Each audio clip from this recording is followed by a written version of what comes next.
Gearing up for the epic ride from Mumbai to Nepal. सबसे पहले तो मैं मेरी बाइक की दो मेजर काम करने वाला हूँ। ये मेजर इशू के कारण मेरे नेपाल राइड का बजट थोड़ा हिल चुका है। इस बार मैं 100% सिंथेटिक ऑयल यूज करने वाला हूँ, तो ये चेक लिस्ट आपके काम आ सकती है। हमारे इस नेपाल सीरीज का root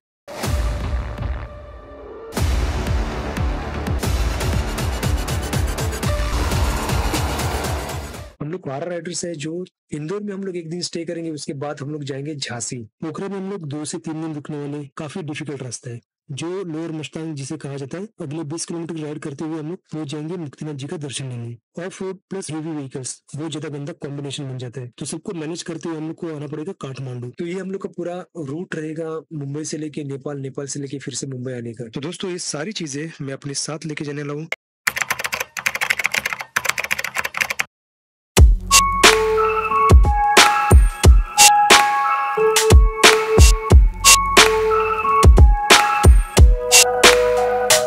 Hey guys, welcome back to my YouTube channel. I am gearing up for the epic ride from Mumbai to Nepal.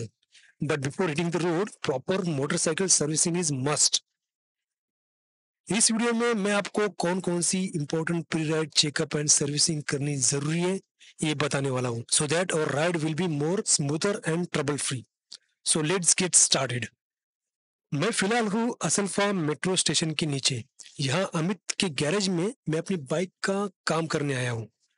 मैं हमेशा अपनी बाइक का काम अमित से ही करवाता हूँ क्योंकि ही इज अ मास्टर। बहुत अच्छा नॉलेज है अमित को और उसका काम भी बहुत बढ़िया है। परफेक्ट सॉल्यूशन देता है कोई भी इशू का। तो अगर आप भी किसी भरोसेमंद मैकेनिक की तलाश में हो तो आप भी बेझिझक अमित के पास आ सकते हो। इसका फोन नंबर मैं नीचे डिस्क्रिप्शन बॉक्स में दे रहा हूँ। सबसे पहले तो मैं मेरी बाइक की दो मेजर काम करने वाला हूँ। एक तो इसका क्लच सेट चेंज कर रहा हूँ क्योंकि इसमें अब थोड़े इश्यूज आना शुरू हो चुके हैं।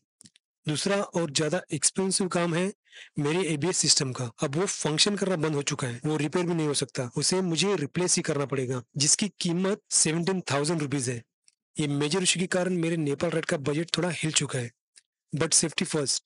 सो ये एबीएस सिस्टम रिप्लेस करके मैं नेपाल राइड करने वाला हूँ। ये दो मेजर काम होने के बाद मैं करूंगा pre ride checkup and servicing. इस प्री राइड सर्विसिंग में सबसे पहले तो मैं चेंज करूंगा इंजन ऑयल। इस बार मैं 100% सिंथेटिक ऑयल यूज करने वाला हूँ जो कि 4000 किलोमीटर तक चलेगा और -डिग्री में भी राइड करने में कोई इशू नहीं होगा। जब मैं पूरी राइड खत्म करके मुंबई वापस आऊंगा तब दोबारा ऑयल चेंज कर दूंगा। आप जब भी इंजन ऑयल चेंज करें तो ऑयल फिल्टर जरूर चेंज कर देना। मैं एयर फिल्टर भी चेंज करने वाला हूँ। मैं दोनों ब्रेक पैड चेक कराने वाला हूँ और अगर जरूरत पड़े तो उसे चेंज भी कराने वाला हूँ। मैंने 1 महीने पहले ही बाइक की चेन चेंज की थी, वो अगर ज्यादा लूज हो गई है तो उसे भी टाइट करवा लूंगा। साथ ही उसे लुब्रिकेंट भी करवा दूंगा। जहां जहां जॉइंट्स पे जरूरत है वहां वहां ऑयलिंग करवा लूंगा।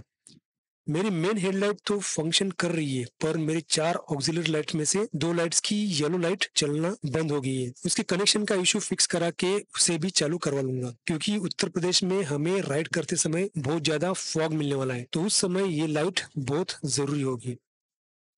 अंदर के परफेक्ट सीट वाले इमरान भाई से मैंने मेरे बगीरा की दूसरी बार सीट बनवाई है ताकि ये लॉन्ग राइड में मेरी राइड कंफर्टेबल बना दे।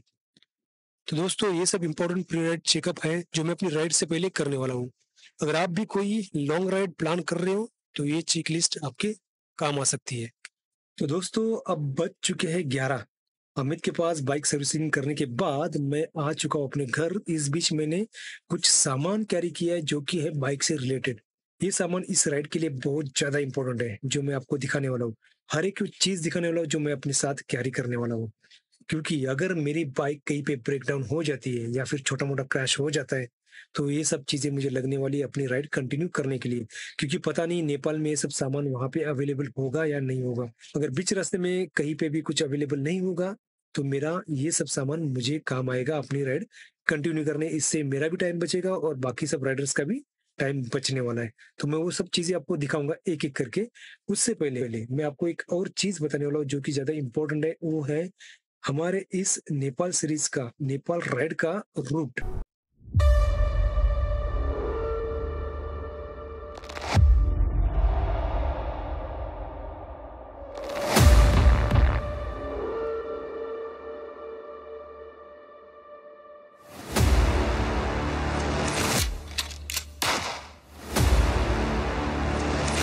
और और गिरते गिरते बच गया फिर से।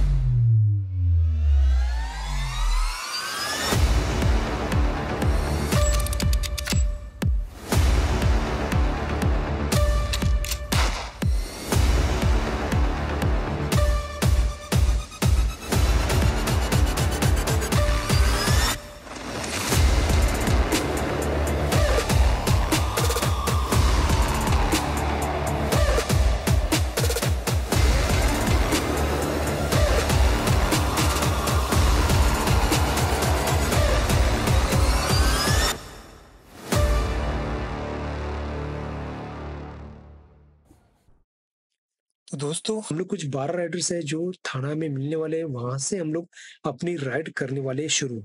वहां से शुरू होने वाली राइड पूरे 600 किलोमीटर जाने के बाद इंदौर में रुकने वाली है। इंदौर में हम लोग एक दिन स्टे करेंगे। उसके बाद हम लोग जाएंगे झांसी। झांसी में जाने के बाद वहां पे स्टे होगा। उसके बाद फिर हम लोग जाएंगे सीधा अयोध्या। श्री राम जी के दर्शन लेने के बाद फिर हम लोग सुनोली बॉर्डर क्रॉस करके नेपाल में एंटर करेंगे। नेपाल में एंट्री होने के बाद हम लोग नजदीकी 6-7 किलोमीटर पे कोई एक होटल है, वहां पे रुकने वाले हैं। और उसके बाद फिर नेक्स्ट डे हम लोग वहां से निकल के जाने वाले हैं पोखरा।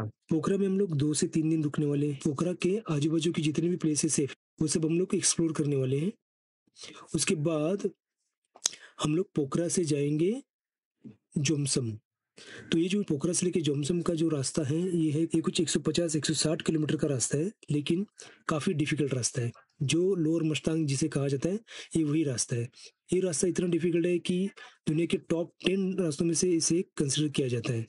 अब यहाँ पे बहुत छोटा रास्ता, काफी गहरी खाई है यहाँ पे और पूरा ऑफ रोड है, इसलिए सबसे डिफिकल्ट रास्ता माना जाता है। तो अभी पोखरा से लेके हम लोग जब निकलेंगे तो हम लोग धम्पूस, कुशमा, भगुंडे, बेनी, तातोपानी, दाना, लेते, कोवांग, तो ये रास्ते होते होते जोमसम पहुंच जाएंगे। यहाँ पे आते आते रात हो जाएगी। फिर हम लोग यहाँ पे नाइट स्टे कर लेंगे और नेक्स्ट डे अगले 20 किलोमीटर राइड करते हुए हम लोग पहुंच जाएंगे मुक्तिनाथ जी का दर्शन लेने। यहाँ पे फिर ज्यादा ठंड रहने वाली है, हो सकता है कि यहाँ पे हमें स्नोफॉल भी देखने मिले। मुक्तिनाथ जी का दर्शन लेने के बाद हम लोग उसी रास्ते, लोअर मस्तांग के रास्ते हम लोग जाने वाले हैं पोखरा। पोखरा में फिर से हम लोग नाइट स्टे करेंगे और अगले दिन हम लोग जाएंगे काठमांडू। तो यहाँ पे तो ये जो काठमांडू का रास्ता है पोखरा से लेके काठमांडू, ऑफ रोडिंग यहाँ पे भी बहुत बहुत सारी है, क्योंकि जो बड़ी बाढ़ आई थी अभी नेपाल में उसमें बहुत सारे रास्ते बह गए, उसमें से ये एक रास्ता है। यहाँ पे तो हेवी व्हीकल्स भी चलते हैं, तो of road plus heavy vehicles बहुत ज्यादा गंदा कॉम्बिनेशन बन जाता है। ठीक है, तो यहाँ पे हमें काफी संभल के अपनी बाइकें चलानी होगी। स्लीपर रास्ता है, काफी ऑफ रोडिंग है और साथ ही साथ बड़ी बड़ी हेवी व्हीकल्स भी है। तो सबको मैनेज करते हुए हम लोग को आना पड़ेगा काठमांडू। अब काठमांडू आने के बाद हम लोग यहाँ पे 2 दिन स्टे करने वाले हैं। हम लोग काठमांडू में श्री पशुपतिनाथ जी के दर्शन लेंगे और नेक्स्ट डे हम लोग निकलेंगे वाराणसी के लिए। काठमांडू से हम लोग जाने वाले हैं वाराणसी। वाराणसी में हम लोग दर्शन लेने वाले हैं श्री काशी विश्वनाथ जी का। यहाँ एक दिन स्टे करने के बाद हम लोग निकलेंगे जबलपुर के लिए।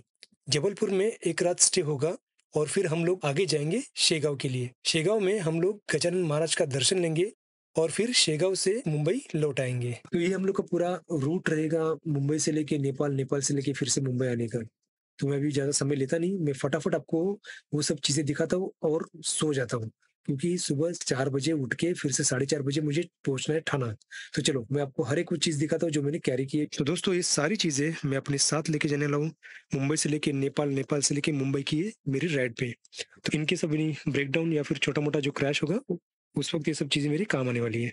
तो मैं बताता हूँ हर एक चीज क्या क्या है। तो ये गियर लीवर है, ये ब्रेक लीवर है, ये थ्रोटल लीवर है, ये थ्रोटल केबल है, ये क्लच केबल है, चेन ल्यूब है, WD-40 है, ये है मेरा टायर इन्फ्लेटर, ये है फ्रंट ट्यूब है। ये वैसे तो मेरे टायर ट्यूबलेस है, लेकिन मेरे फ्रंट टायर का थोड़ा इशू है, तो मैं अपने साथ लेके जाऊंगा इसको, फ्रंट टायर का ट्यूब। यहाँ पे टेप है एक, ये है हेडलैम्प। ओके, ये मेरा ट्रेकिंग का है जो मैं इस बार लेके जाऊंगा, इनकेस अगर कहीं रात को कुछ काम करना हो तो उसको मैं यूज कर सकता हूँ। ये है एडिशनल, ऐसे स्पेयर में एक मेरे पास ट्यूब था, ये बांधने के लिए काम आएगा मेरे को। ये जैसे मैंने बताया, ये है क्लच केबल, ये है व्रेंच सेट, ये मैं अपने पास हमेशा रखता हूँ जब भी मैं किसी राइड के लिए जाता हूँ। यहाँ पे इस तरफ है रिंग पाना और यहाँ पे स्क्रू पाना। जो नॉर्मल पाने रहते हैं वो मेरे बाइक में हमेशा रहती है टूल बॉक्स में। तो ये सब चीजें मैं अपने साथ लेकर जाना रहा हूँ मेरी राइड सफल करने के लिए।